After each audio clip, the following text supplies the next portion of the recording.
మావా. నేను ముందే పెట్రోల్ పోసుకోమని చెప్పిన. ఈ అడవిలో మనకి పెట్రోల్ దొరికే మార్గం ఎట్టా తెల్లదే.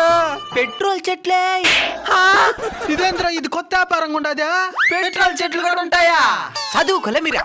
కొబ్బరి చెట్టుకి కొబ్బరికాయలు కాస్తాయి, కొబ్బరికాయల నుంచి కొబ్బరి నూనె వస్తుంది. అదేవిధంగా పెట్రోల్ చెట్టుకి పెట్రోల్ కాయలు కాస్తాయి, పెట్రోల్ కాయల నుంచి పెట్రోల్ వస్తుంది. మరైతే నువ్వు కాయలు అమ్ముకుంటూ ఒకేసారి చెట్లు అమ్మేస్తున్నావా?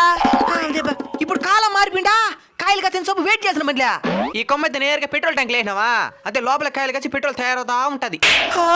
5,000. 5,000 తెలివి లేదా నీకా? ఇంక జీవితాంతం మనం పెట్రోల్ పోయే సంవత్సరం ఇచ్చారా? సరిందా అయిందండి. అందుకే పెద్దలు చెట్లు పేర్లని తెలిసి పెట్టుకోమనింది. పెట్రోల్ వాసనే వస్తున్నది.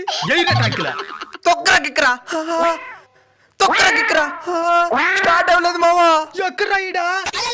ఇక్కడేదో కార్ ఆగిపోయినట్టుందా? డీజిల్ చెట్లే.